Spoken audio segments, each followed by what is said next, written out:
inequalities and strengthen accountability. In short, how might we, individually and collectively, ensure that, as Mandela urged, the sun never sets on so glorious a human achievement? Once more, I bid you a very warm welcome to this evening's event. Thank you.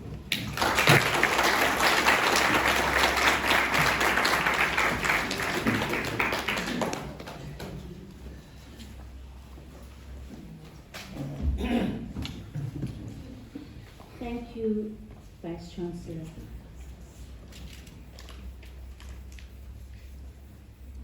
I'd like to challenge the law students of your august institution, Vice Chancellor, and ask them whether they'll be technically excellent or whether they will have a passion in their hearts that burns for justice. I'd like to ask them if they would pursue criminal charges against the former presidents of South Africa, Jacob Zuma, as Vusi Pikoli did, or gun for the former top cop and convicted felon, Jackie Selebi. I'd like to know whether they would take on the political leaders of our time armed with nothing but conviction and the Constitution.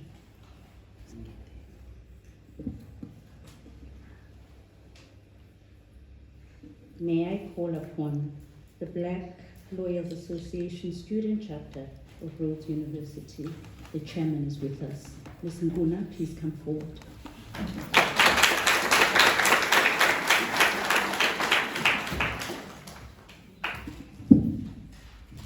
Good evening.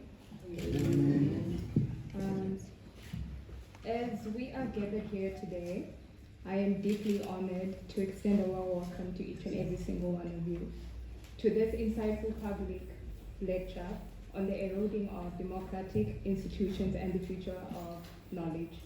My name is Mildred, a final year LLB student and the chairperson of the Black Lawyers Association. Today's dialogue promises to be thought-provoking and enlightening. As we delve into the complexities of this multi-phase topic that reflects on our 30 years of democracy, we are privileged to have with us a distinguished keynote speaker who has a long history of attempting to apprehend the backslide in the institution of law and justice. Allow me to introduce our esteemed keynote speaker.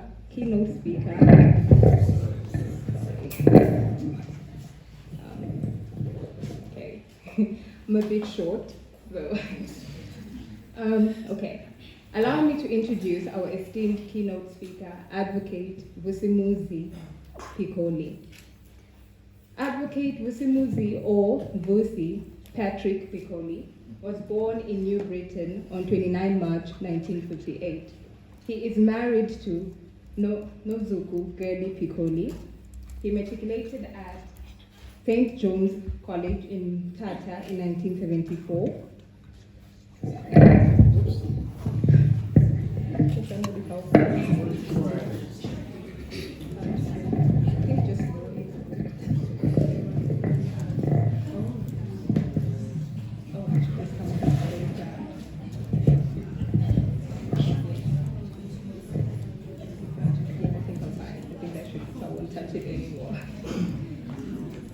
Okay. In 1980, he was expelled from the University of Forte when doing his fourth and final year of a B.Proc degree. In 1980, Pikoli left the country to join the African National Congress, the ANC, and Umkhonto weSizwe. During that time, he obtained his BA Law, LLB, and an LLM degrees.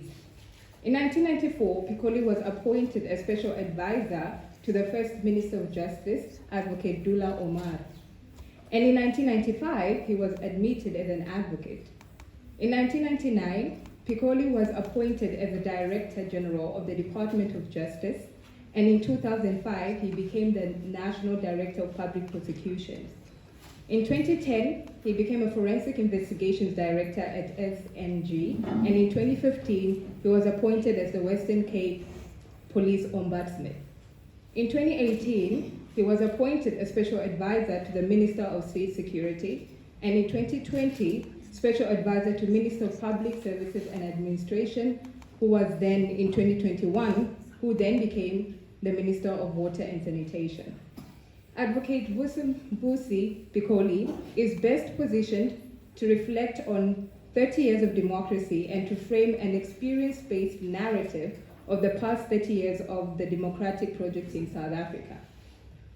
Together, our esteemed panelists represent a diverse array of expertise and perspectives, each essential in navigating the complexities of our discussion today.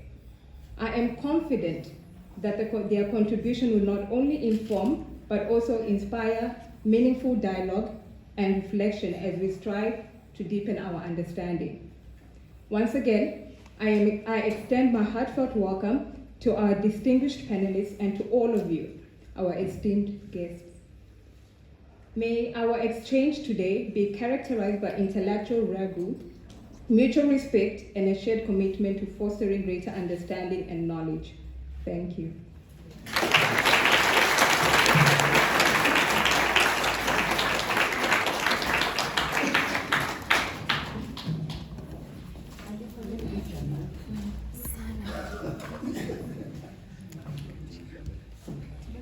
Ladies and gentlemen, Advocate Pikoli.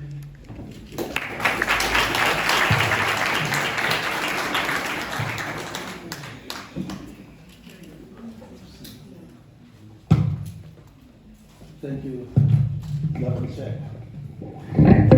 Stand there, Claire.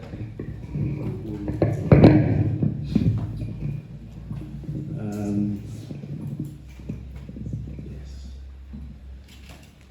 The Vice Chancellor, Prof. Mabizela, the Arch, Archbishop Gesi of the Ethiopian Episcopal Church, where I used to be a chancellor, the organizers of this engagement. I thank you for this invitation. And let me greet everybody in the house, the distinguished guests, ladies and gentlemen, comrades, and hopefully there are no charlatans.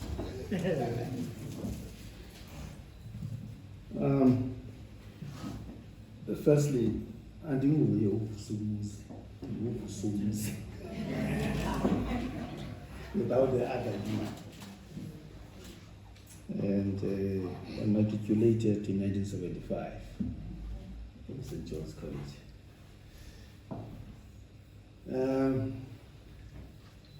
This is quite overwhelming and intimidating.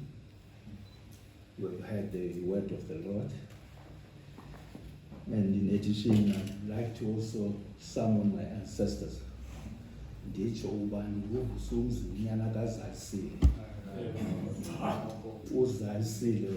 Uzalwa usinandi usinandile uzalwa uphi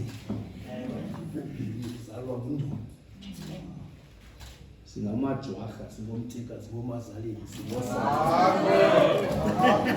singabantu abahle basebephethe isikhala singokhadithi singomayarha amadolo ethu amnyama kuba saguqa sathandaza izalwa intombi yakwaSipoyo amandungu anobhiji kodiyo qhosho gungo langwendarhala tata onzalayo uzalwa intombi yakwaPikoli emangqusini nogaba bona bomlambo umjuba uthithi bombenyiso othiko loshe. Umama ozala umama intombi yakwayoyo, umamqwathi udike lunulu ntswayibani. I feel ukuthi I have got to someone my own sister kuba ndiqongwe apho ndihamba khona ndihamba nesi sihlwele. Ndacela kumzali okwathenjini ndazeka intombi yakwamajola unozuko igama lakowayo, unoxolo igama lasemzini, oqhudini, ongoza.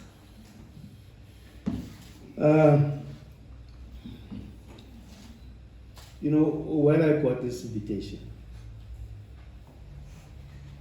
I was not sure whether to come or not to come. Because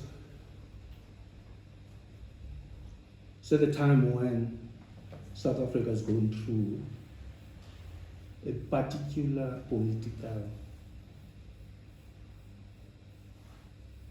state.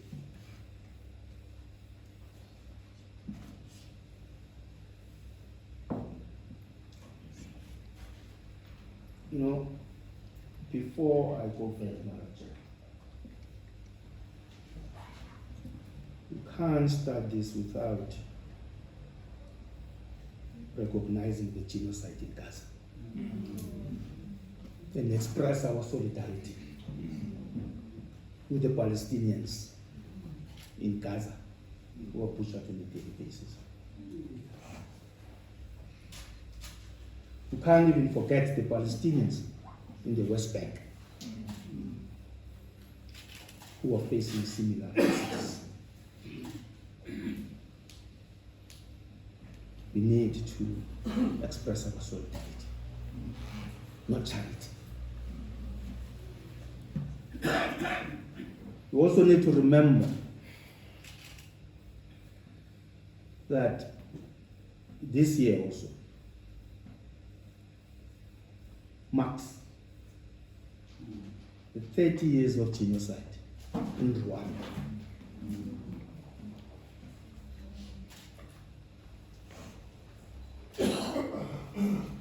We need to reflect on that as we reflect on our 30 years since 1994. But also we need to realize that as a people, we have gone through a number of phases in our struggle for national liberation. We've had the wars of resistance. We need to acknowledge those who fought relentlessly, resisting the dispossession of our land by colonizers. It's not about the 30 years. We need to know where we come from as a people. The colonial structures that were fought elsewhere, what will we suffer?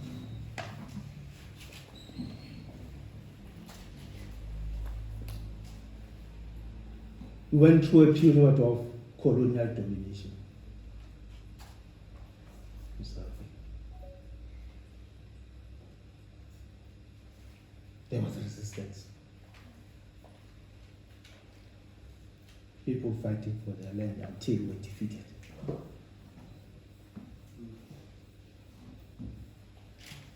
And this brings us to the fact that we have had 3 constitutions in South Africa. First one in 1910. Of course, we did exclude that. When South Africa became a union of South Africa.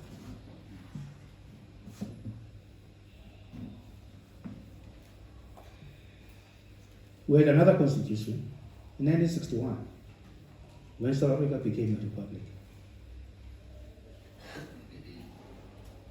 And we were excluded.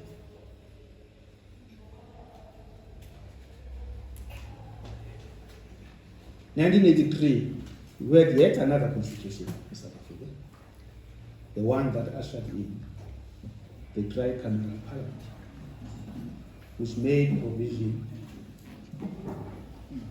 for the House of Assembly for the white people of South Africa,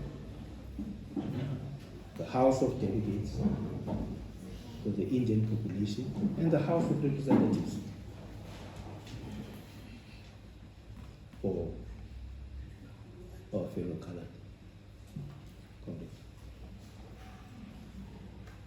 We were not provided for because we were told that we were in the Bantu stance, which was nothing else but an extension of our territory. Urban blacks were not catered for because we were told that we've got the urban councils, which again was just an extension. I'm raising all these issues so that we do have an appreciation of where we come from. Amongst us tonight is Noma Dlamini. Mbawabo was honored and got presidential order from the president. Some of the things that tell us that you fight for what you believe in. You must have the courage of your conviction. You must have the conviction of your courage. I'm sure we've all heard of the Kerwood bomber in 1978. Comrade Makwezi Ndu was honored. And we didn't know about it for a long, long time, but knew about the incident.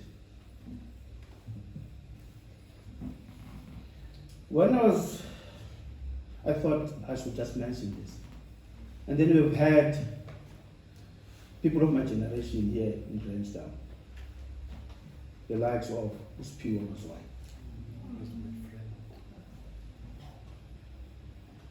Who died in the course of the struggle. Prepared to pay the ultimate price. We have had Abanye who survived, Mzwandi, and many others. I'm glad that Rose was about us. Because some of the things we need to share with those who come after us, to have a full appreciation of where we are. But I want to premise my engagement tonight, and say it is anchored on our constitution, our constitutional values, the founding values of our democratic state. And of course, we've gone through a long process. The question of having a constitution, I remember when we were still in Lusaka, some stages or Arkambo told us that at some stage, all liberation wars end on the table. All liberation wars, everywhere in the world, they end up on the table. And on the table, you will have a contestation of views, trying to outsmart one another. That's why then we had to prepare a set of constitutional guidelines in preparation for such an eventuality. What I'm trying to say, this constitution, it has got its opponents. Is a constitution which comes from the people of South Africa. I would recommend that you read the book by Andre Odenda. Dear Comrade President, thank you.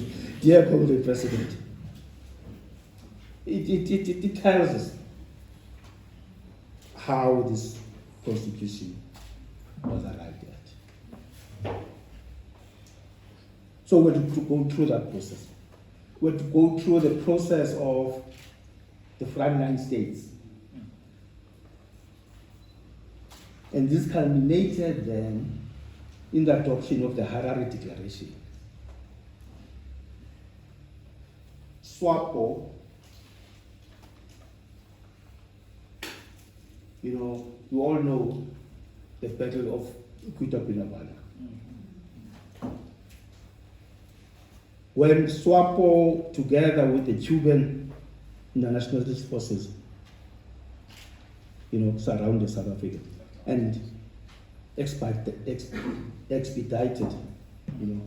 the process of Namibian independence. As the African National Congress then, we had to sacrifice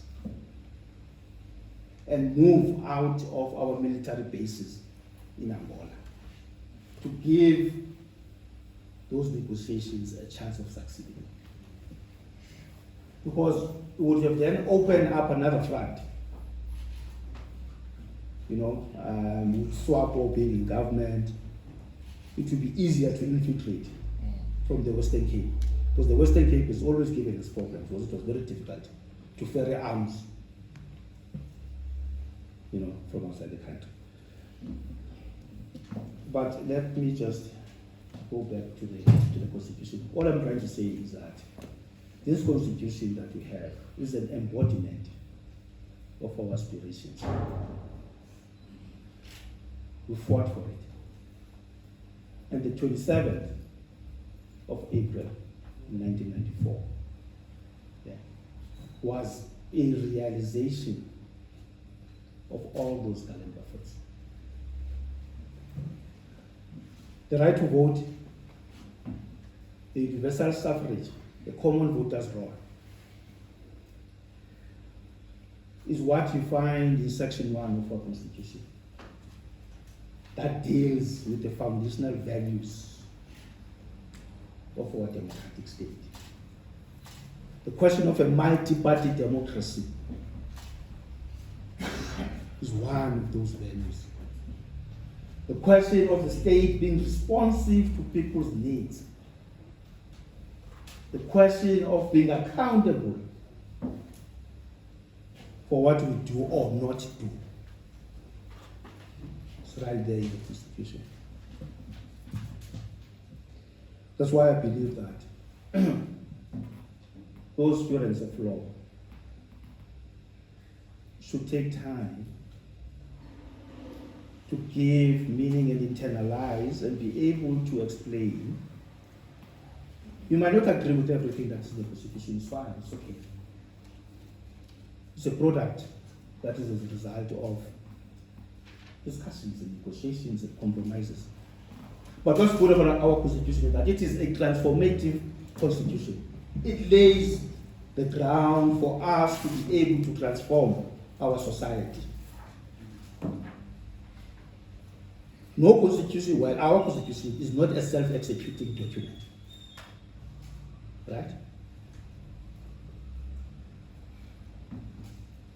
The executive, in the form of government, has got that responsibility of ensuring that those rights that are in the Constitution are realized. But behind that, there are the people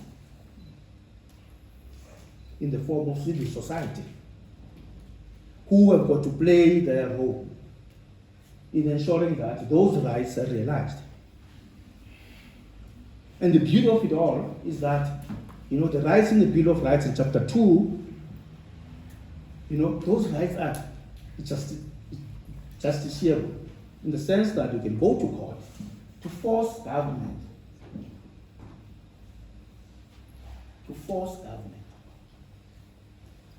to implement. And indeed, Section 7 of the Constitution imposes that obligation to make sure that those rights are realized. Prof, I see you are one up on me. You are using iPad and I'm still using the laptop.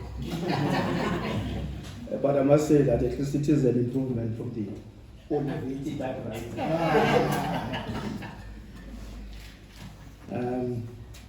You see, I just want to talk about our preamble in our Constitution, which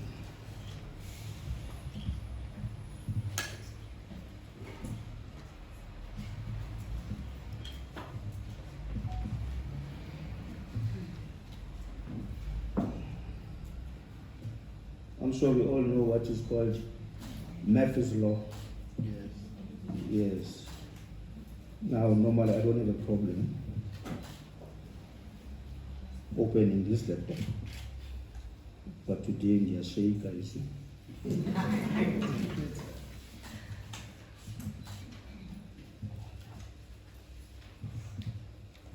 That's it.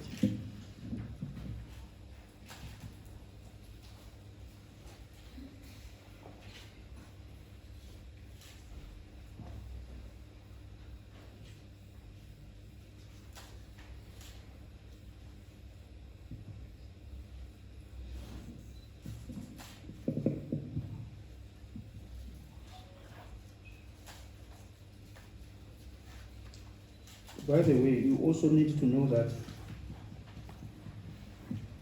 this 1996 Constitution was preceded by the 1993 Interim Constitution, which made it possible for us to be able to be on the common voters roll, so that we could all vote.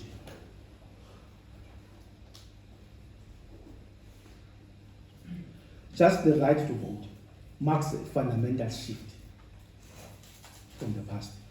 That on its own, we need to celebrate. We can have other problems, we know there are problems. But that we've got the right to vote, whether you use it or we don't, but you do have that right. But of course, you should encourage people to exercise that right, so that they play an active role in who governs them. It's very important.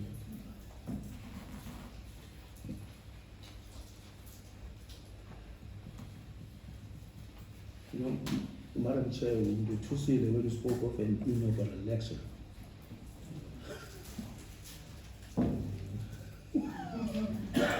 Okay, let's come back to the preamble of our Constitution. It says that by adopting that Constitution, right, it was meant to do 4 things. 4.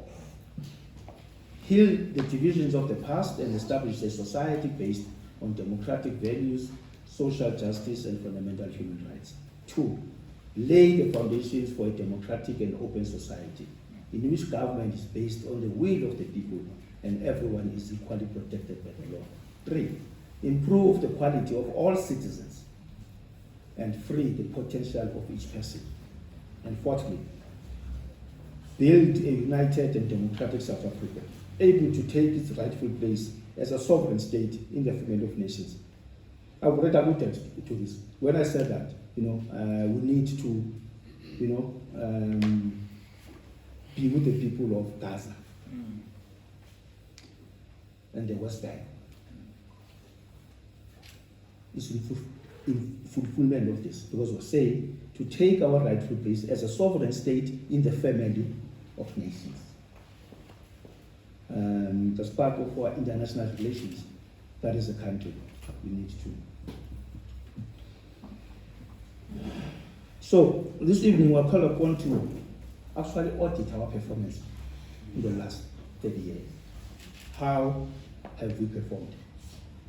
And here I want us when we engage. We engage as South Africans. We engage as people who are concerned about our country. And not necessarily take party political positions. I think we know the problems that we still have today. But I think it would be wrong for anyone to say there's nothing to celebrate after 30 years. I can't agree with that. But have we done enough? That's another question for engagement.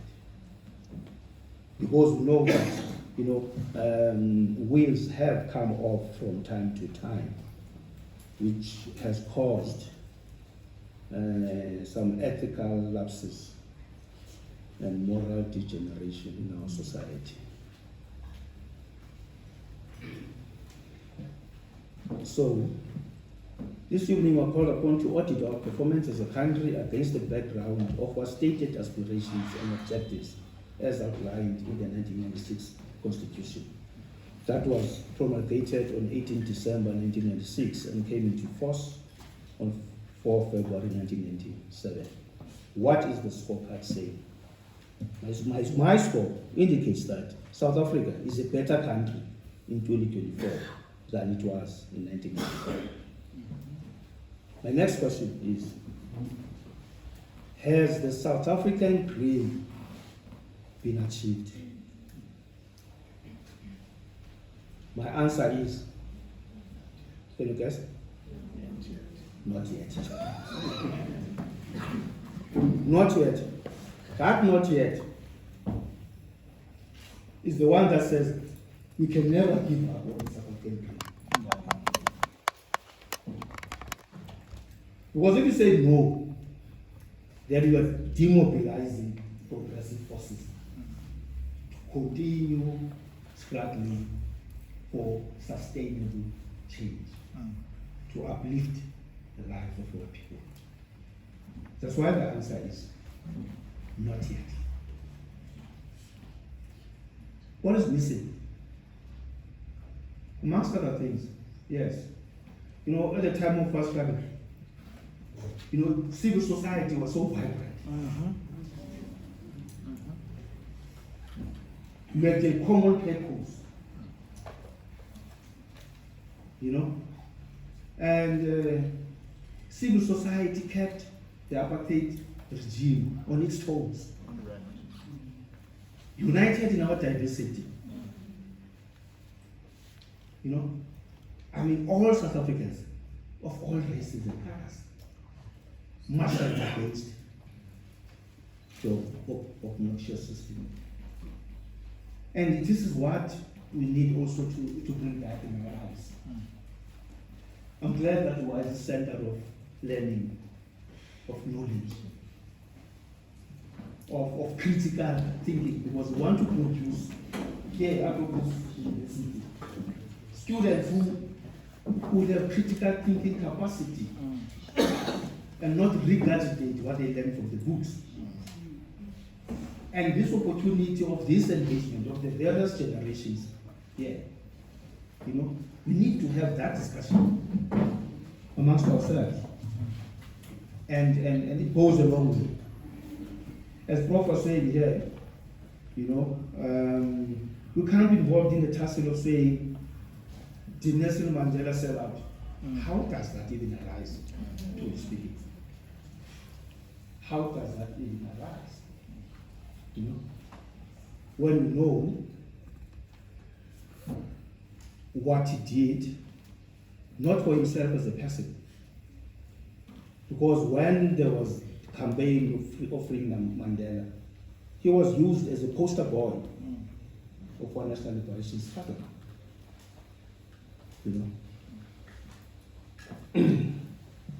Now, reflecting on 30 years, this is a broad topic, but I decided to just, focus on what I would call a constitutional democracy.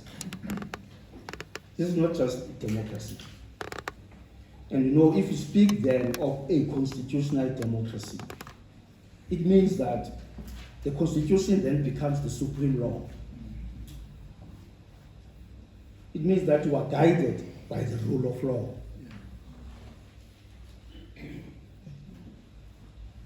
Unfortunately, we're starting to have a situation where there's some voices that say that you must, I don't even know what's meant by that you must abolish the Constitution.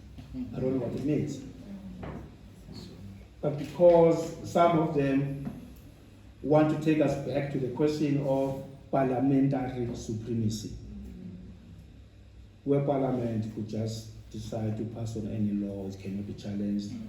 the jurisdiction of the courts was ousted. They could question that as long as Parliament has passed the law.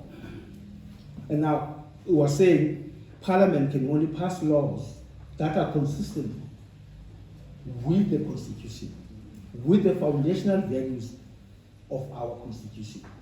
Therefore, any other law then should be declared invalid because of its inconsistency with the Constitution. Now, what does this mean? It means that we cannot have laws that are outside the values of our Constitution. And Chapter 2 is very important for all of us, the Bill of Rights. Because the Bill of Rights, governs all aspects of our lives. Those rights in the Bill of Rights, you can complain about the economic issues, they are addressed there. We can complain about the land issues, they are addressed there. We can complain about crime, they are addressed there. We can complain about corruption, they are addressed there. So, but the challenge is how to make this Constitution then a living document. The Constitution is not meant for lawyers. It's for the people, so that they have got an opportunity of ensuring that they are governed in the manner that they want.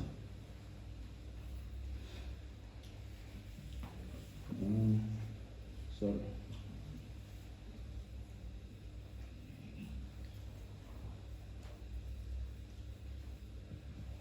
Now, talking about these institutions, just to avoid any doubt about what we're talking about here. Of course, we've got the Chapter 9 institutions, isn't it? Yes. Those 6 institutions there, which are meant to support and strengthen our democracy. And those 6 institutions there, they are there to make sure that people get those rights that are in the Bill of Rights. Because they monitor the performance of the executive in ensuring that those rights are realized. We've got the public protector, we've got the South African Human Rights Commission, we've got the Auditor General Office, we've got that other commission which is with the long name, some people say, the protection and promotion of the rights of cultural, religious, and linguistic communities. We've got that commission there. We've got the Commission on Gender Equality. And we've got an institution that deals with regulating the broadcasting, the Independent Authority. But students of law, I'm sure, would have observed that in some of the constitutions, it's not part of those that are mentioned, this one. But we find it on the next page. It's an omission which was made. So, who takes the report of the Auditor General seriously?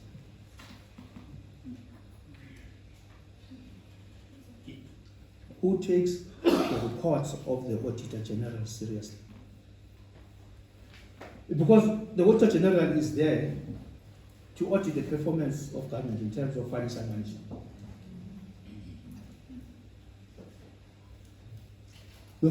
Government's got to account for the budget that it receives. You see? And then when we hear of irregular expenditure, unauthorized expenditure, wasteful and fruitless expenditures, and it's money which should have gone where? Towards providing the basic services. Therefore, these institutions have got to be taken seriously. The public protector, unfortunately, we've gone through a situation where, that office of the public protector was made to fight political battles. So when you speak of eroding democratic institutions, when you say eroding, that's a verb. It's a deliberate and intentional act. to erode the state institution. And the question is, for whose benefit? If you are eroding an institution which is meant to support democracy, aren't you then guilty of subverting democracy? Aren't you denying the people of those rights that they had fought so hard for? So, nothing more treacherous and treasonous than that. Absolutely.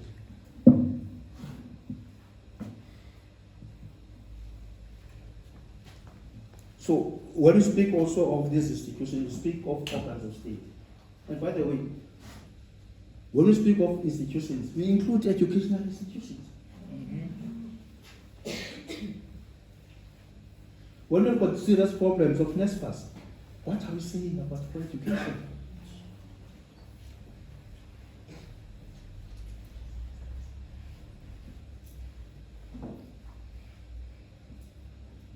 You see, then we've got a situation where the executive is at the center of service delivery through government departments and other organs of state, including the security services and the national prosecuting services.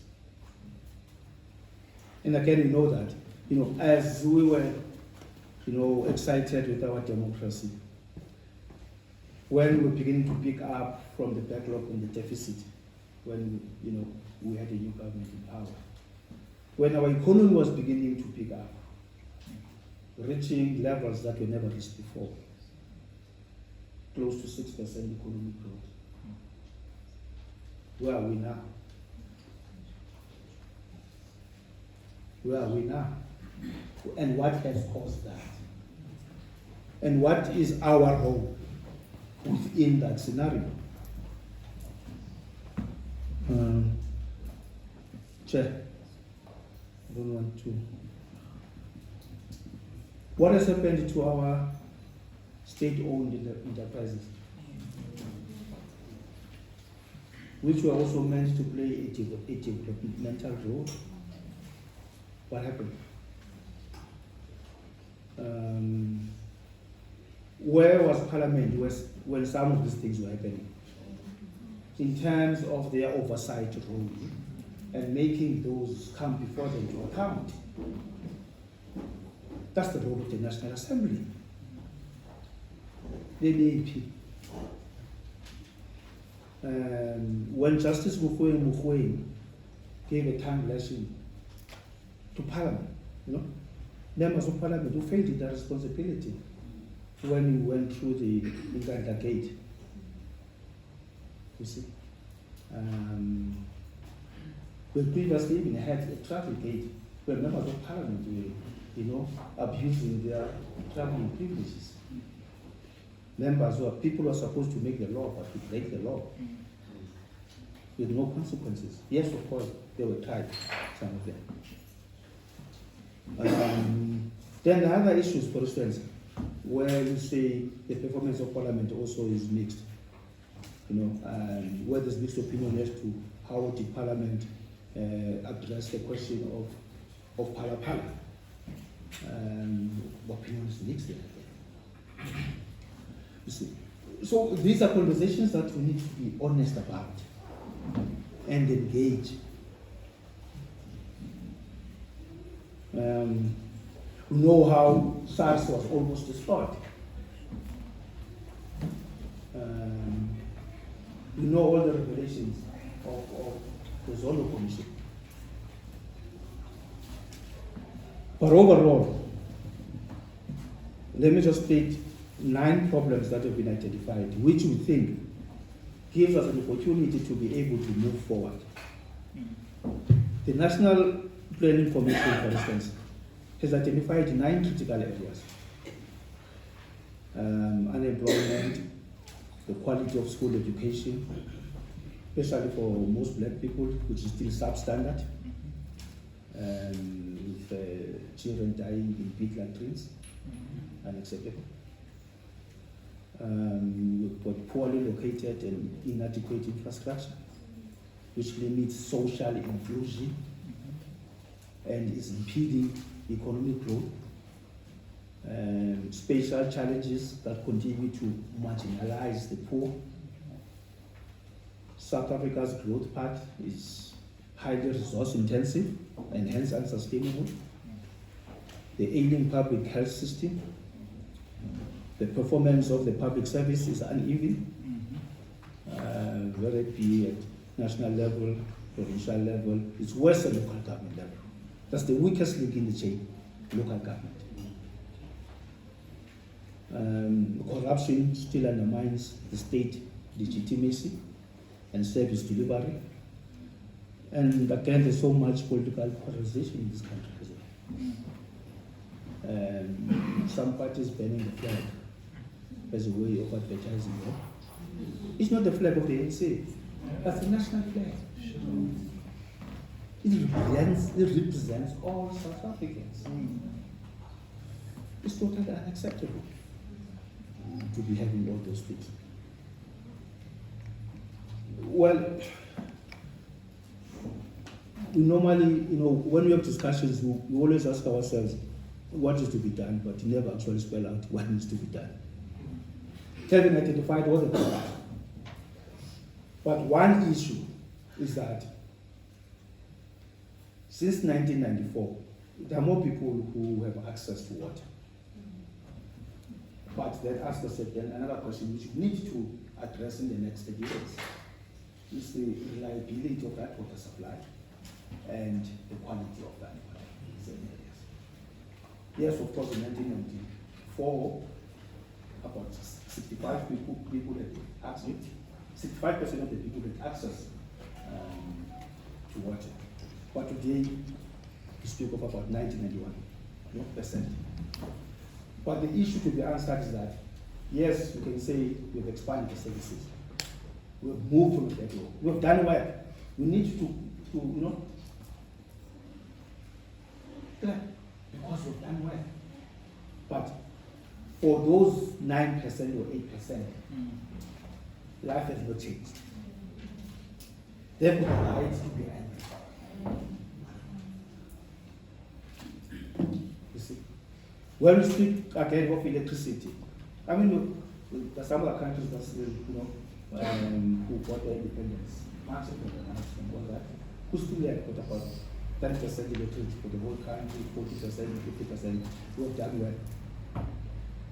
But again, the people in the rural areas do have electricity now. It is about 75%. So there is something to celebrate in the last 30 years that we've done.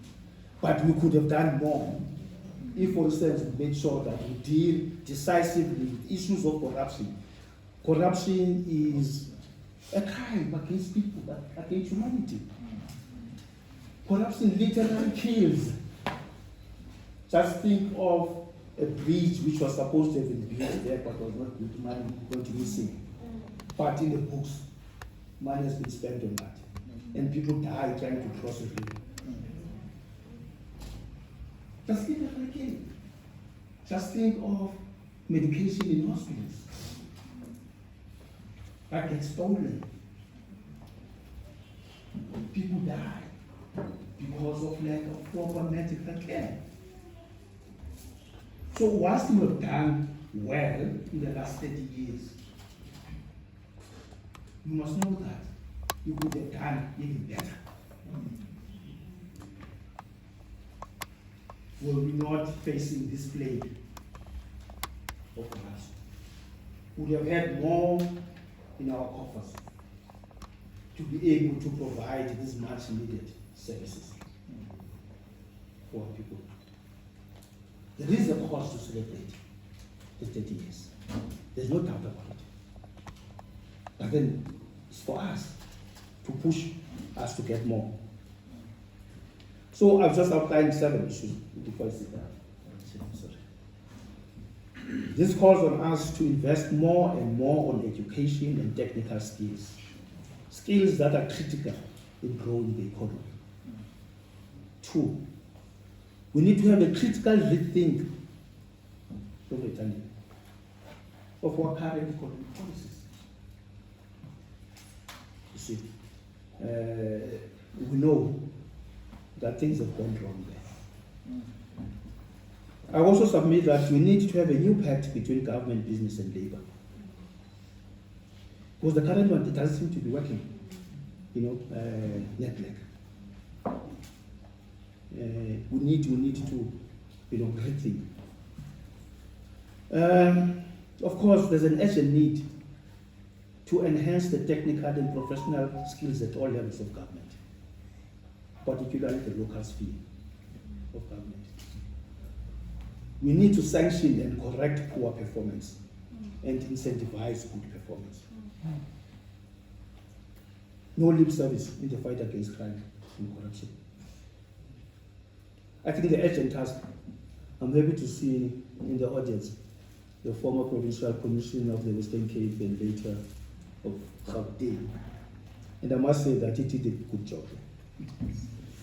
That if we're to deal effectively with the question of crime and corruption, we must not pay lip service to it. We must be seen to be doing something. Actually, we must do something more about it. General Petros was able to do well in the Western Cape because he had the necessary political support. You see, something which is missing. And we've got problems of the relations between the police and the communities. Hence the breakdown that we have of relations. We need to strengthen that. We need to strengthen our CPS and neighborhood watches. But more than that, we need to uproot corruption within the criminal justice sector itself.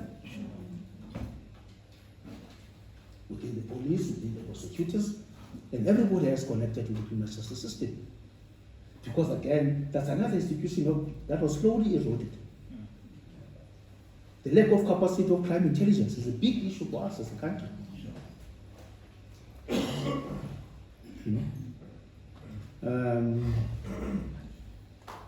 Those are the 7 issues that I think perhaps, we need to really make sure that for the next, 30 years, we consolidate at the level. We create things that didn't exist previously.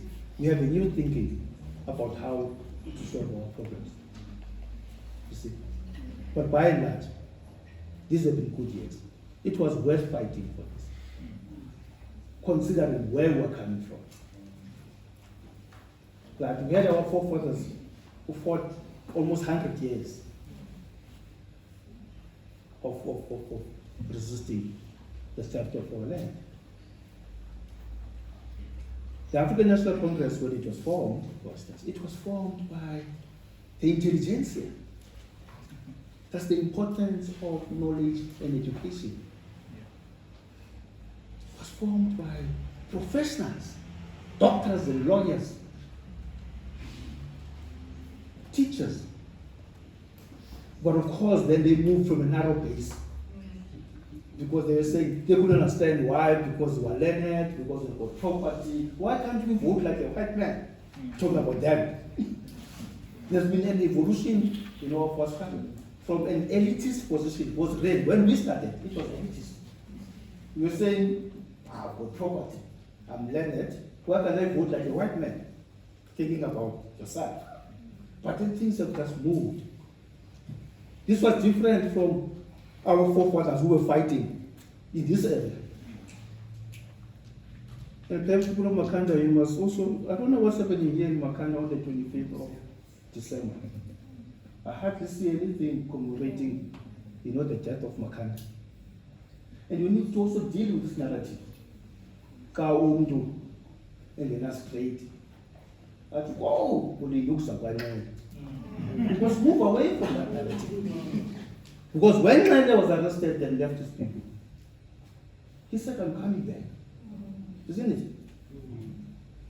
And he did to try to come back. He escaped from Robben Island and died swimming to the shore, trying to fulfill the promise that he made to his people.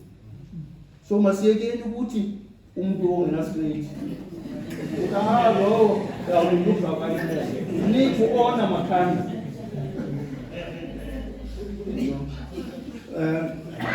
Look, let us enjoy this freedom. Let us consolidate this freedom. Let us know that people died for the freedom that we are enjoying today. You see. So it's up to us. Let us not outsource our agents. Let us make the choices that will be comfortable to live. Because we know that the cause, the just cause, can never be lost. Thank you.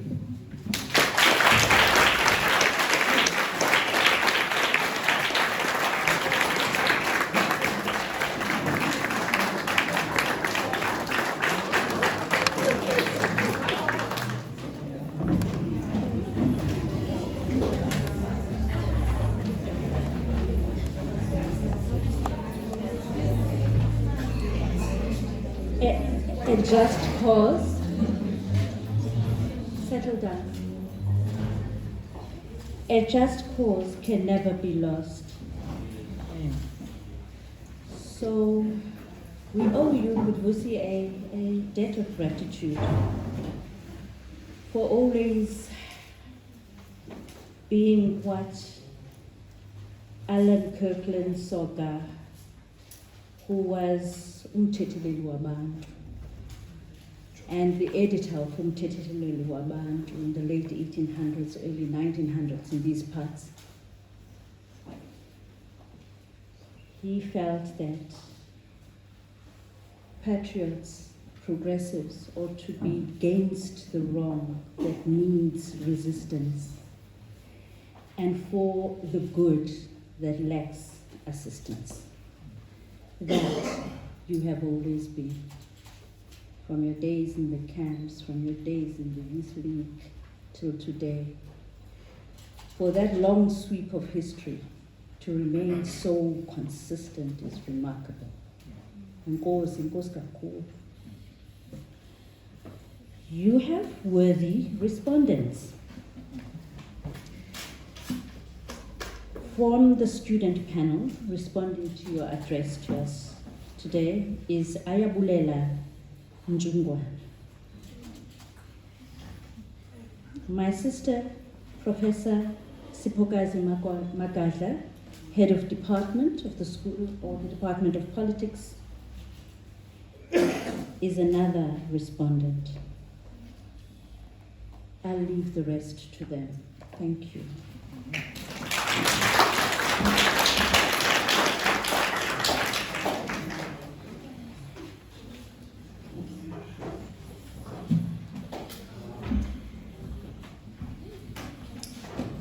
Let me humble myself to all the attendees of this discussion. Esteemed Vice Chancellor, Advocate Pikoli, thank you for that insightful address. As means of contributing to the discussion, you touched on the Constitution. I'd like to briefly touch on that point as well. As all of us know, that this Constitution came into being as a result of negotiations and compromise. And I'm one of the people who argue that we should not abolish this Constitution. Rather, we should utilize it to change any clause. It allows us to change or amend any clause in the Constitution. It's all about the political will. For instance, in South Africa, the land issue has been a problem. Now, I usually argue that the ANC, under the leadership of former President Thabo Mbeki, received a 2/3 majority. With a 2/3 majority, you can amend any section of the Constitution, including the controversial clause, the property clause. Now, the ANC has not changed the property clause to allow for the expropriation of land without compensation. I argue that that clause should be amended to allow for the expropriation of land without compensation, because when our people were dispossessed of land, they were not compensated for their land. So rather, the ANC adopted the willing buyer and willing seller, and it has proven to be a dismal failure. It didn't work. So clearly, we have to change or amend the property clause. Another clause that's problematic to me is in chapter 14 of the Constitution, I think section 235, which allows for self-determination.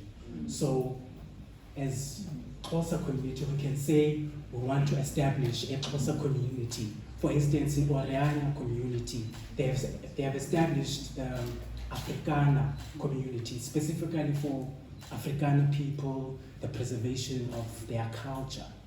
Now, leading up to elections, there are political parties who are calling for the independence of the Cape. We know in Cape Town who are the haves and the have-nots. An independent Cape will benefit the haves, and the haves are the white people. We have political parties such as the ABC, Abantu Batho Congress, based in KZN, which are calling for a Zulu state. Here now, the Eastern Cape being dominated by Xhosa people, they argue that there should be a Xhosa state.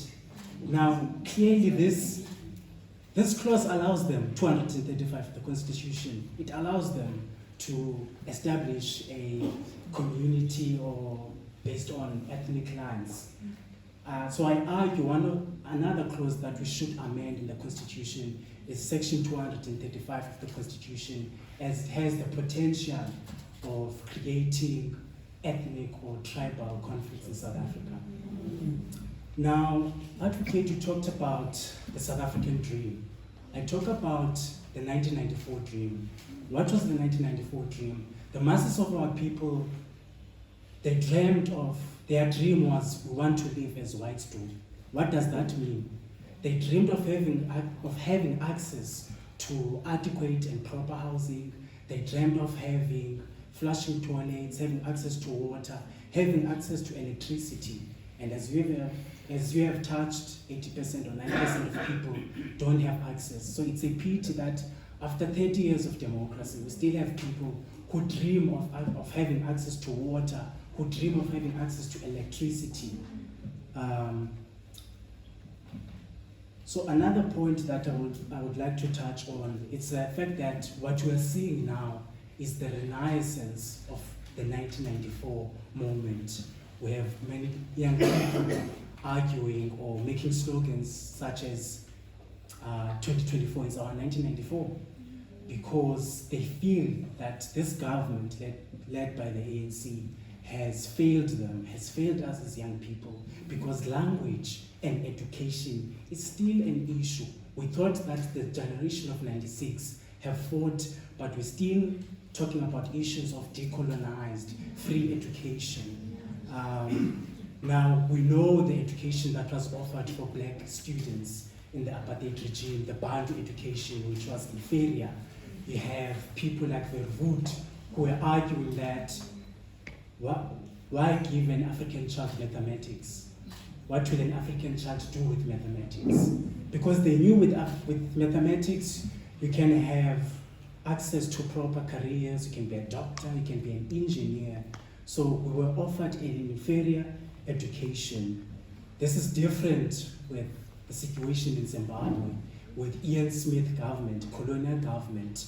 He offered the black indigenous Zimbabweans the same education as the white Zimbabweans, because their economy there was big and there were few white people. That's why today Zimbabwean people are regarded as one of the most educated in the African continent, because Ian Smith government, colonial government, they gave them the same education as the whites. So I think where we missed it with the ANC in 1994, they were supposed to introduce free, quality, compulsory education. After 30 years of democracy, our people would have managed to establish houses for themselves. And now we have a situation whereby the majority or most people in South Africa, they depend on the government. They can't be innovative, they are unemployment, they don't have skills.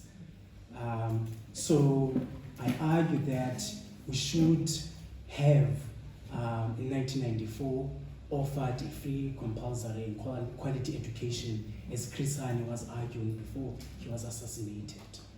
And the final point, which comes as a question, a two-part question to you,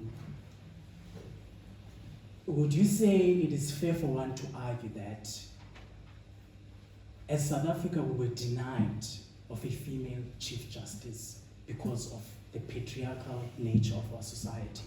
Now, to illustrate this point, last year there were JSC interviews for the position of the Chief Justice, and usually the JSC doesn't appoint, it recommends to the president, and the president subsequently appoints. In previous years, the top-rated candidate from the JSC would be appointed by the president. Now, what we saw last year, the top-rated candidate was a woman, Chief Justice Mandi Samaya, was top-rated, recommended to the president overlooked that recommendation and appointed Chief Justice Zondo, and who, according to some of the panelist members there, only received 2 votes. So, would you say that that is a result of the patriarchal nature? Was that patriarchy at play that denied us of a very competent and capable leader in the form of Chief Justice Mandi Samaya? The second point or question, part of my question, is regarding the independence of our judiciary. We touch on the Israel and Palestine issue. Now, the former Chief Justice Mogoeng, as a religious man, he was talking about this conflict of Israel and Palestine. And he was reprimanded and told that as a judge, you can't comment on such matters. You have to withdraw that statement. He withdrew that statement. Contemporary, we have a sitting Chief Justice, Chief Justice Zondo, who commented on internal party politics. In his state capture report, people argue that in one of the recommendations, Chief Justice Zondo argues that South Africa was saved when Cyril Ramaphosa was appointed or was elected president of the ANC. No one reprimanded him. So now we have a situation, a sitting Chief Justice commenting on internal party politics. What does that say about the separation of power, the executive, the independence of the judiciary? So that's my last question to you, the independence of the judiciary. Thank you so much.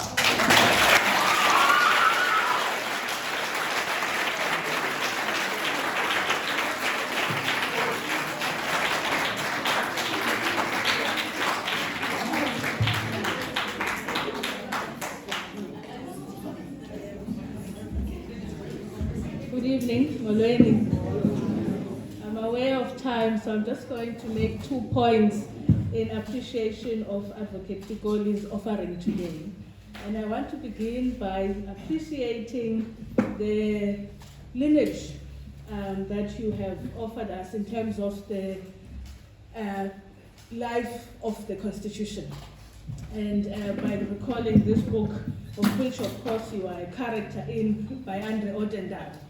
In fact, I was showing the students earlier today in our seminar that one of the things, in fact, it starts the book Odendal by saying that President Tambo on the 8th of January in 1986, he delivered the January 8th statement which proclaimed that this is the year of Umkhonto weSizwe.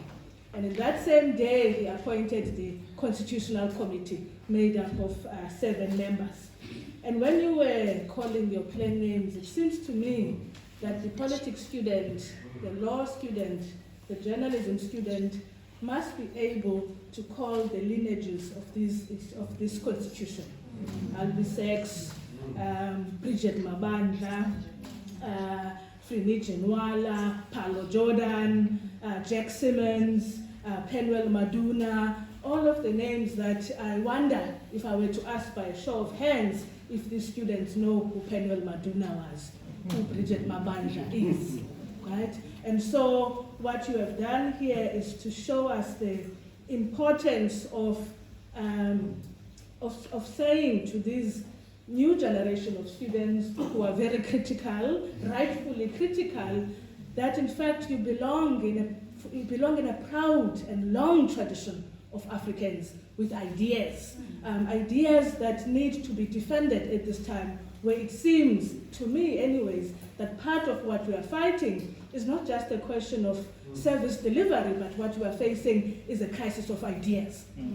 How does that happen when we come from this lineage? So earlier you were saying that the ANC was an elite experiment, right? It was dominated by the learned, right? It's Fundiswa. And in fact, Ottendal points out that even though the ANC was founded in 1912, by the year 1900, 5 of the men that became ANC presidents had in fact studied overseas by the year 1900. So for a young person today, they would assume that it is your generation that went into exile in the 1960s that are these Africans who have interacted with others in the continent, who can be said to belong to this, what now people are calling a global blackness. But actually, if we really understand our history, what Professor Normalanga Mkize calls these umbilical knowledges, if we're able to recite the histories of these ideas and institutions, then we can appreciate that we have this proud tradition that needs defending. So I'm reading this book together with an edited volume by Amanda House. It's called Feminist Institutionalism in South Africa, Designing for Gender Equality. And even there's a chapter by Sharon Hassim that provides a history to how women were thinking about the structure that would be adequate for us to deliver gender equality for women. And she also speaks about the conferences that were happening in the 1990s.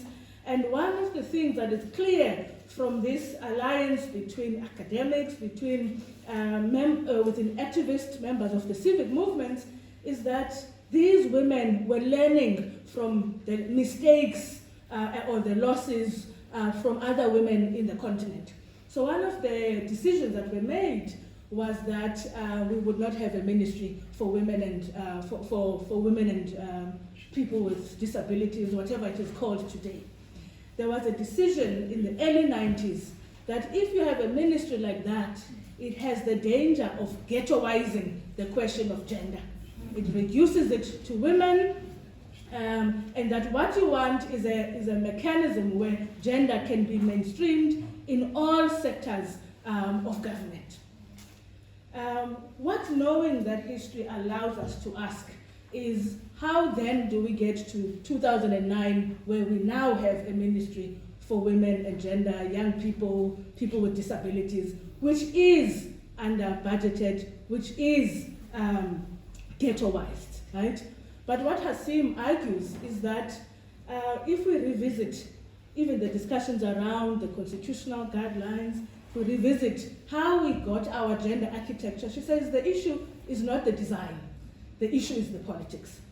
So I want to ask you then, advocate, if you would say the same thing about the question of corruption. Is the issue the design of the institution or politics taking over? How do these intersect, right?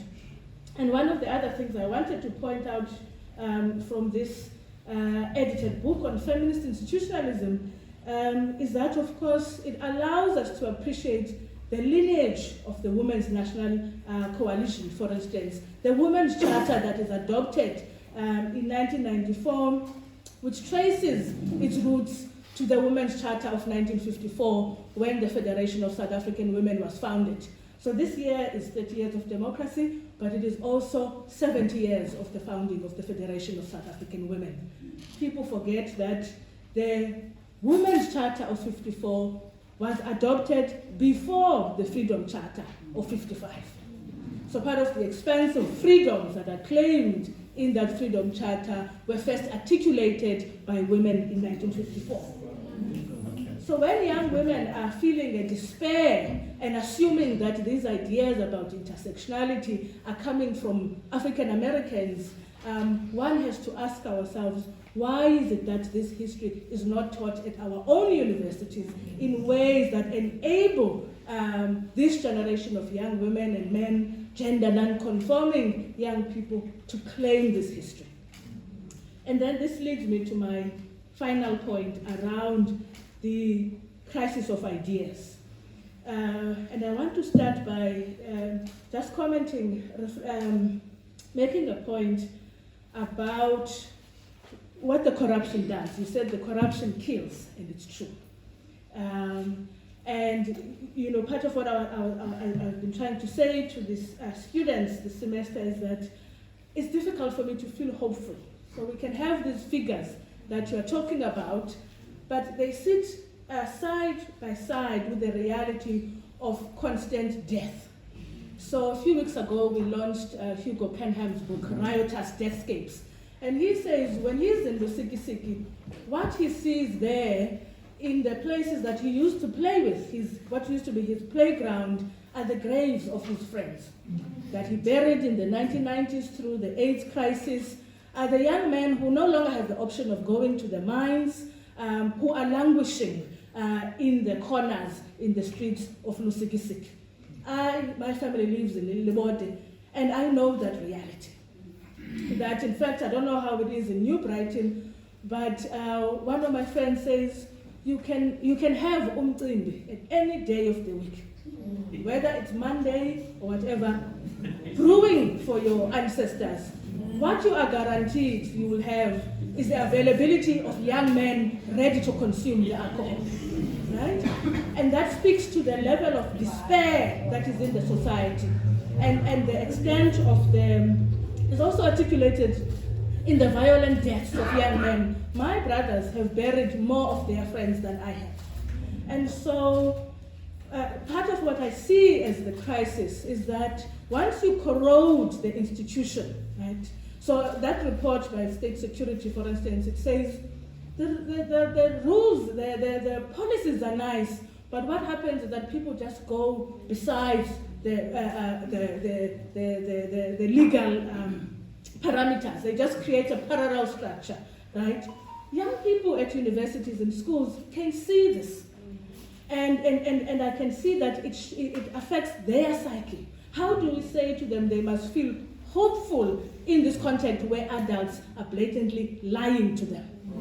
Where they know, you were speaking about 6% growth at some point, these young people, many of them, they know that the people that they left in their townships, in the rural areas, most of our siblings, of our cousins, will never get a job. And as others have argued, what that means is that they will never be adults. There are people in their 30s, in their 40s, who don't know what it feels like to have a proper salary, who've never had medical aid, right? And so, what do we need to do to redeem? How do we speak to that reality? And for me, it seems that ideas are at the heart of it. There was a sense, you know, what Raymond Sana calls revolutionary morality, because we can see the poverty, but if we are not able to stand strong in terms of the future we imagine, I'm not sure that, I'm not sure that some technocratic response to corruption will do it. And I'm just wondering what it will take to return to that kind of idealism. What people had to feel, what that committee, you know, these Africans were meeting in Lusaka, who were imagining a new South Africa in a context where in 1986, in 85 there had been a state of emergency. In 86 there was another state of emergency. So it was not as if when Tambo is making this decision to have the Constitutional Committee that things were looking great. It was not as if it was absolutely clear that apartheid would be defeated. But these Africans had the faith that in fact we must walk in ways that say this thing, this monster will be defeated. And so I'm asking what Cornel West calls tragicomic hope. What will it take for us to have that tragicomic hope when all we see, to use Canham's framing, is a riotous deathscape? Thank you.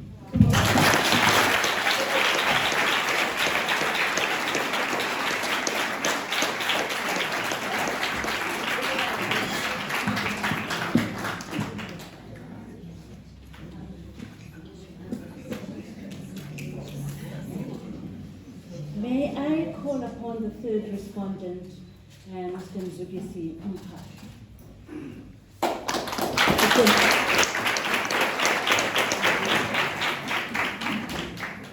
Of the Makanda legends.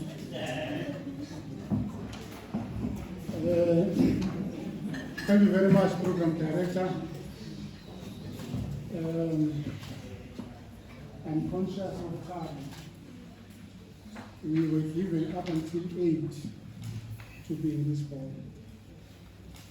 So I will do my best to use the 5 minutes that I have to represent Makanda legends. I am not myself a legend. It's a name of an organization. Doesn't mean that we are legends. It's just the name of an organization. This is the problem of speaking last, because everything that you want to say has been said. And I agree with everything that the advocate is saying. Don't dispute anything there. We also agree that there's a lot to celebrate in the 30 years of democracy in Makanda. We know there are people that says there's nothing to celebrate. But even those who say it was better during the apartheid, we don't agree with that. The mere fact that we can mention Nelson Mandela, the name, in the past would have straight taken to jail without an option of the file. Just the mere mention of the name. Now to say that there's nothing to celebrate is really disingenuous. But allow me, Program Director, to take you down memory lane. Just to put this debate into its historical context. 30 years to the day, Utatu Nelson Mandela, arguably the world's most celebrated statesman of the 21st century, was inaugurated as South Africa's first democratic president. In his one term in office, President Mandela was hauled to the court by one Louis Late after he single-handedly rallied the entire nation behind the Springboks' first World Cup victory in 1995. To say we were angry is an understatement. We wanted to take to the streets in protest because we viewed this as humiliation of our beloved president. He strongly discouraged us from such an action, and we obliged. Despite advice from his legal advisor that he didn't have to attend the proceedings in person, Madiba insisted, and indeed, he attended the court proceedings in person. He lost the case, but he took it to the Supreme Court of Appeal, where the verdict of the High Court was overturned. Through this act, like all great teachers, Madiba taught us, by example, many lessons. One, he was teaching us to respect the independence and the autonomy of the judiciary. Two, he taught us that we are all equal before the law, whether you are a president or a commoner. That's the second lesson. How can I forget Madiba's parting words when he left the high office? And I quote, "It is now in your hands." That's what he said. In a seamless transition, Madiba handed the baton to former President Thabo Mbeki. During Mbeki's tenure, a certain Vusi Pikoli, who was the National Director of Public Prosecution at the time, threatened to prosecute one Jegisi Libe, may his soul rest in peace, for an alleged criminal offense. Jegisi Libe was the head of Interpol at the time. Former President Mbeki, we were told, advised Advocate Pikoli against the intended action. Advocate insisted to proceed, despite the advice of the president. The president, for this defiance, suspended the advocate. Then came the interim president, Khalima Mutlambi. A commission of inquiry was set up to establish the fitness of Vusi Pikoli, which was headed by Dr. Freni Juma. Notwithstanding the fact that the report found the advocate fit for office, President Khalima nevertheless proceeded to show him the door. Advocate Pikoli challenged the expulsion in court. That matter was never concluded because the two parties agreed out of court and settled. Then came former President Zuma, who was also hauled to court, this time for personal reasons, which I will not mention here. All hell broke loose as insults were hurled to judges and courts alike. Children were taken out of classrooms as the tsunami engulfed the country. Some leaders declared that they are even prepared to die for the former president. Through these actions, it seems to me as if the lessons taught by Madiba not so long ago had been completely forgotten. In narrating this history, I'm arguing perhaps herein lies the origin of what we're talking about today, namely the erosion of state capacity. If these events were the genesis of erosion of state capacity at a national level, at a local level, we did not only embrace the art of eroding state institutions, but we perfected it. At the local level, the erosion of state capacity took various forms, including the way in which municipal managers are appointed. One often hears of stories of the appointment of municipal managers and senior managers being decided in some informal places. That interviews are merely conducted to legitimize what has already been predetermined. I've heard stories of panelists just before the interviews asking each other, what is the money? I've also heard candidates, while waiting in the waiting room to be interviewed, joking amongst themselves, whom are we accompanying here? These practices in our state institutions are so prevalent that they have now become a culture. That is why, for instance, it's not uncommon to see a municipal manager with a string of disclaimers behind his back, popping up as a municipal manager in another municipality, the same province. And you ask yourself, how on earth did this guy get his job? Such an incompetent guy. But we know how this guy got his job. It's because he's politically connected. It is not because of his managerial experience or capacity or competence. As communities, why must we continue to endure this practice of municipalities that are managed by people who are masquerading as municipal managers where they are in fact not?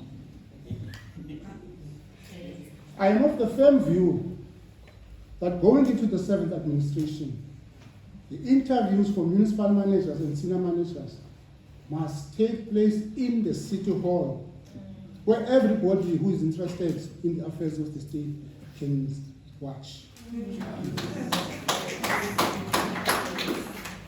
I'm always fascinated when I watch on television how judges who aspire to serve in the Constitutional Court are being grilled by their own peers. This is the kind of transparency that we need at a local level if we are going to deal with the erosion of the state at that level. The other issue that I wish to sharply raise here before I sit down is the tendency of thinking that by appointing local people to senior management positions, we will fix the challenges of local municipalities.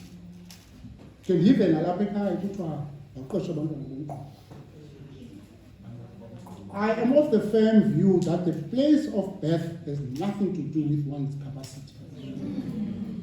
If you don't have a capacity, you don't have it, period. No amount of Mutuba will make up for that.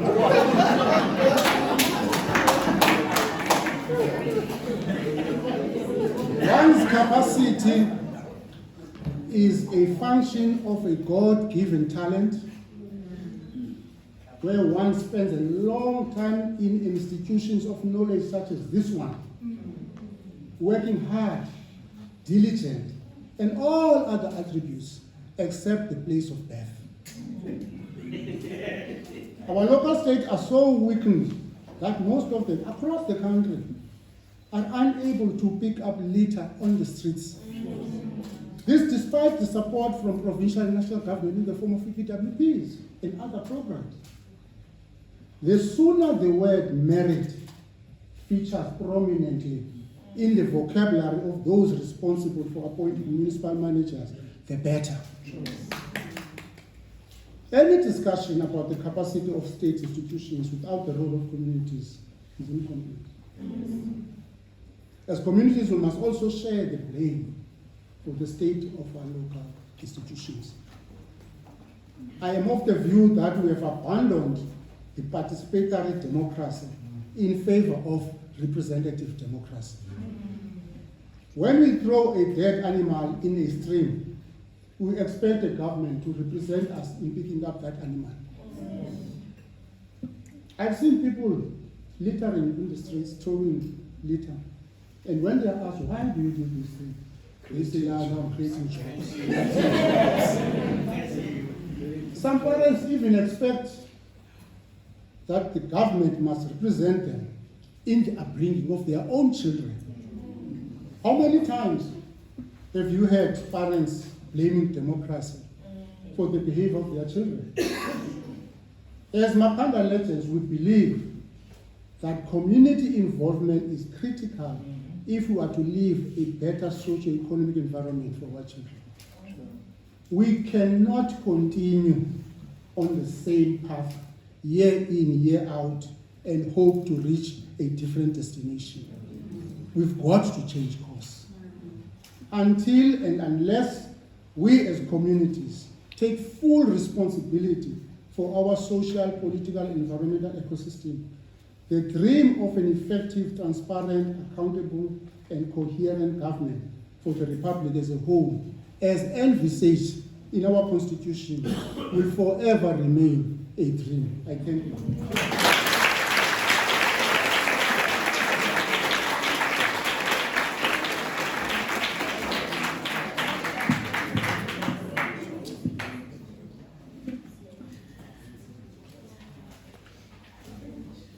Thank you, Comrade Mpahla.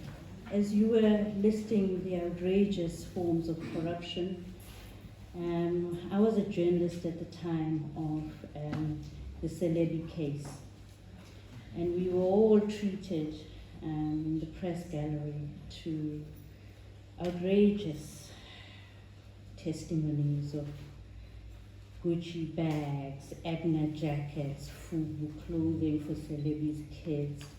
And of course, there's that discreetly talked about size 7 soft leather moccasins, which reminds me of a current case in which there is leather, but it is a base skin with a tooth in it, and 11 payments, bribes, wigs in Beppo and Umuti. So I'll say no more. Before I ruin things, I must just fix Lambaza moye bati ya kwano college.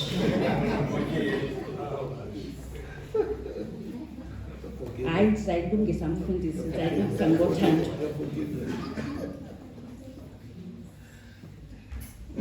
And talking of lineage, as I introduce Reverend Ngesi of the Ethiopian Church, I'd like to remind you of one really buzzy morning in Bloemfontein on the 8th of January 1912. Sleepy Bloemfontein woke up to an unfamiliar buzz from the farthest corners of South Africa they came.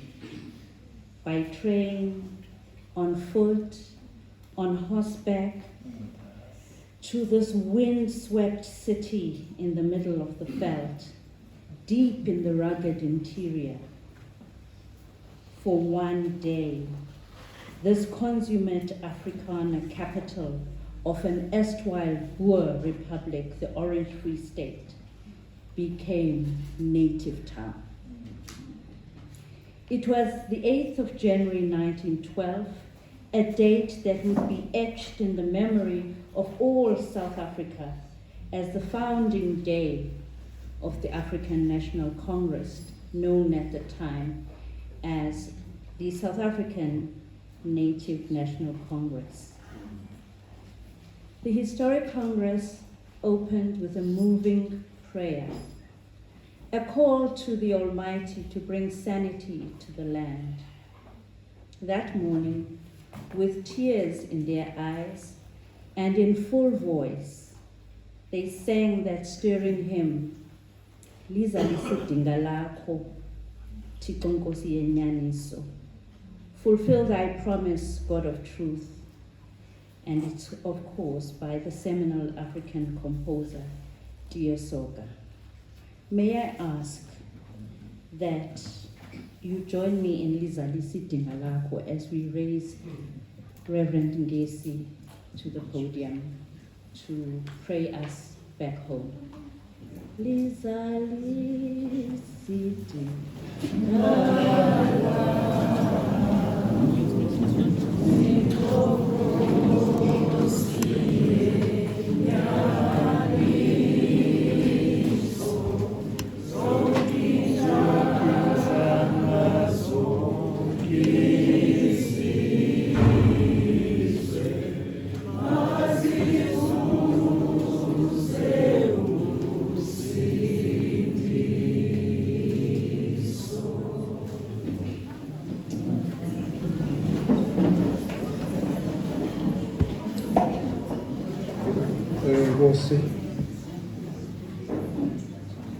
I know that when people that can sing well and they are in one room, they come up with different notes.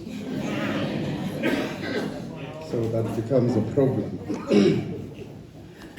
Program director, Sister Ndikubule. I just want to take just 1 minute to acknowledge an honor that was given by the President of this country to Comrade Makwezi Ntulu, whose sister is here among us. I think Advocate Pikoli touched on that a little.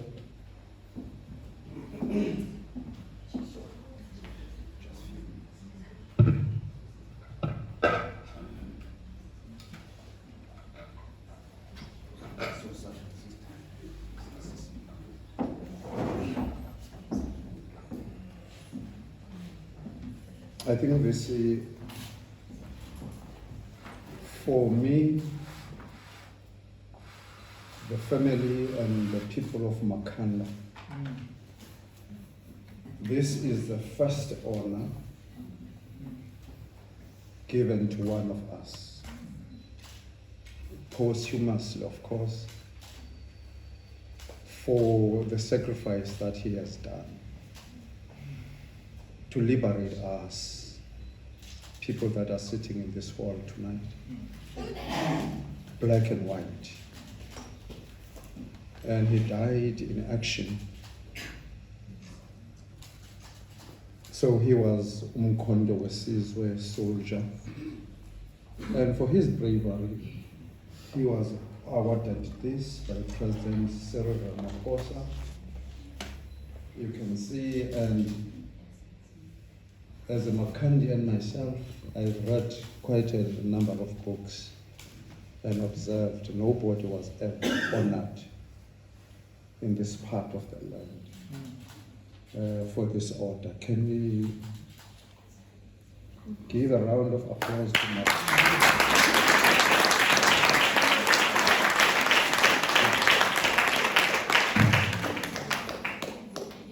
I'm going to call upon Advocate Vusi Pikoli to come forward quickly, please.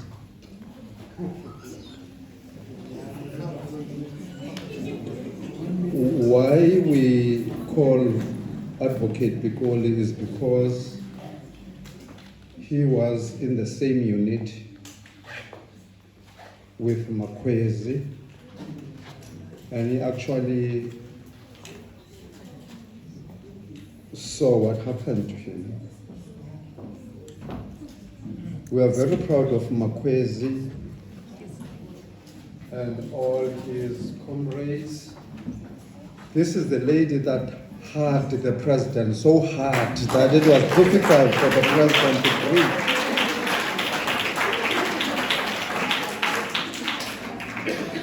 I felt that this partnership with Rose and the community, we must not hide the light under the table, so that people know what has happened. And I hope that the local government or even the province will be able to take this up for us, because we must never ever forget this comrade again. Thank you very much.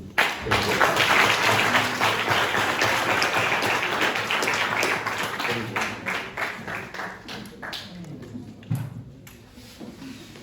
Now, to what I have been called to do. Bishop Soxleleki of the Methodist Church, Rahimstown Circuit, he is not with us tonight because he has been invited to another debate about the land question that was talked about this evening. So I'm passing his apology. Prof. Mabizela, we appreciate your presence and also the fact that you've made an opening statement and you have made a little bit of insight and research in your speech. We really appreciate it as Makanda Legends and your university, of course. Because we're in partnership here, we really appreciate that. And it's for the first time for some of us to see you up and close.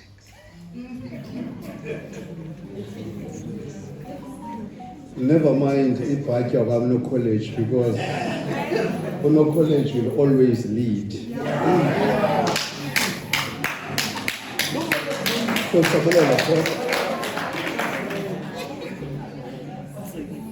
Sibulele ku Professor the head of Department of Journalism.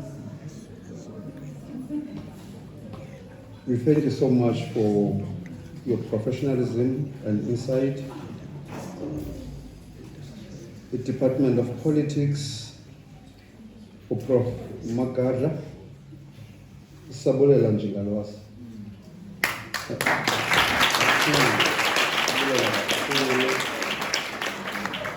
Of course, I have mentioned usisithandi Sabulela kakhulu Mama Mvula.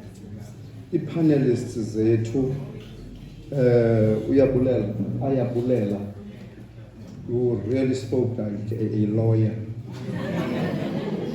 And you have taught us quite a number of things. Together with Advocate Pikoli, it was a mistake that we do. Tina, we just take all the matters that are constitutional, since legal experts, and in the process deprive ourselves of knowledge as citizens. And we need to go back to our roots so that again we become active citizens, because le moshakha yenzekayo within the country is because sithe xwaka sizekele izinto kubantu bomthetho, and today we are liberated to have that knowledge. Thank you. Prof. Umati, we started this together.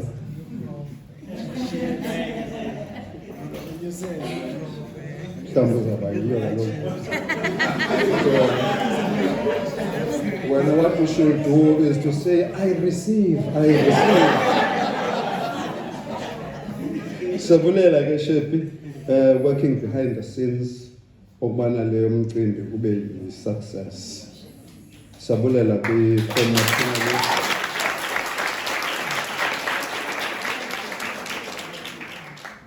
Former Mayor of Makhanda, Umzukisi Mphahlwa,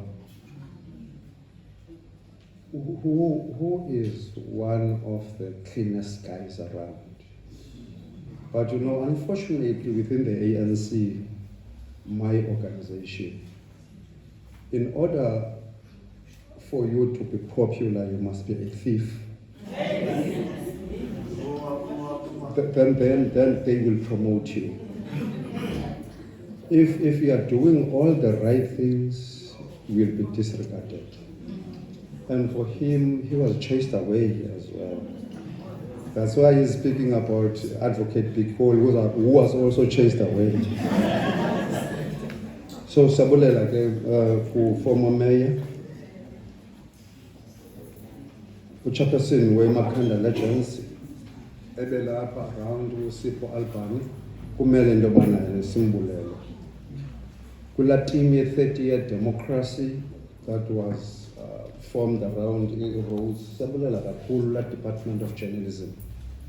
You have made this a success. Abantu abalapha tonight, all of you, including the students, we appreciate your presence, and I hope that perhaps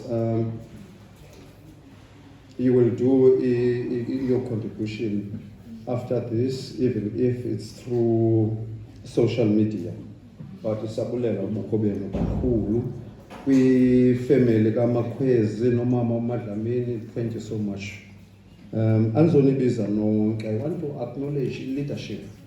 African National Congress, Veterans League that is here as led by Umbungasha no Comrade Uzangi. Siyabulela ngobukho babo. Sibulele uGeneral Umzwandile Petros. Lobekuthethwa ngaye apha i-commissioner, former commissioner yase-Western Cape and also i-Gauteng. Somebody spoke about tribalism. Tribalism is a cancer in the society. Same as racism, they are twins.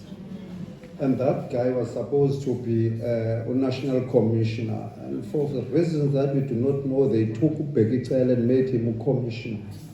Somebody who was not a policeman. And Bayega Umzwandile was my friend. Thank you so much, Sabulela, for your contribution.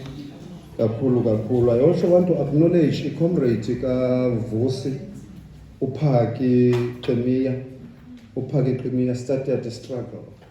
No Vusi Pikoli, Brighton, and some other comrades via exile, Obabini, and one of their comrades was shaken by exile. He was detained, he was killed. You remember around about 1985, when not Deb Kutse and his people killed our cadres. So Pikoli was there together with Vusi. So I will recommend that to read that book, Adv Vusi Pikoli, at my second initiation. When actually he's speaking about initiation as a tradition for men that went to the mountain and then they come back. And then the second initiation is the one that is former mayor spoke about, when they chased away Commissioner Jackie Silebi, and all the problems started to fall. But then in etiquette, you know, I'm a Christian. I love Jesus, I love God, and I love the truth. And I believe that the truth will set you free. And one day, Vusi will be where God wants him to be. Because Chiko Kazivalila come to Vala. And lastly, Vusi, for your coming, was a community, Yase Makhanda, a small community, Usabele, and give us this thought in provoking session, facilitation openly, without taking any sides. you have become prophetic. You haven't compromised the truth. And you are giving us some light as to where we go from now. And as this community, Yase Rose, the community Masemakwekanda at large, we appreciate it so much. Taking your busy schedule, your busy time. I know how busy you are because you have been my chancellor, advising me legally. Now I know that you travel out of the country most of the time. When you are inside the country, you have your family, you have izinto that are legally obizinazo ezidibene nezinto kwihlabathi lonke, but you have given us this time yobana uzoba nathi kule community. Siyabulela mntakwethu, njengawuThixo namanyange.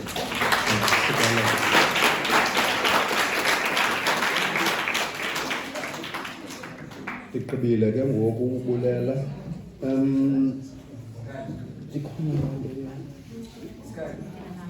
Ke mna ke ndingumntu wasecaweni. Ecaweni xa uthethe umngcwabeni kuthiwa kuthiwa kukho namanzi.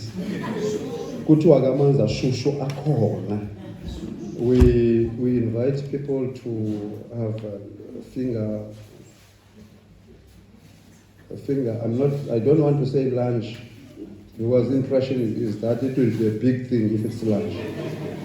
But it's a finger something, whatever you call it, it's a finger something.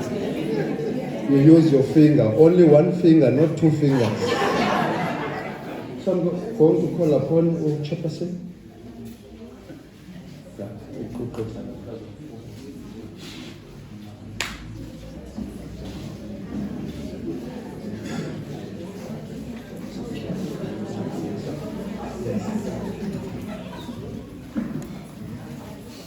Thank you very much, and thank you, Advocate Pikoli. Thank you, Vice Chancellor.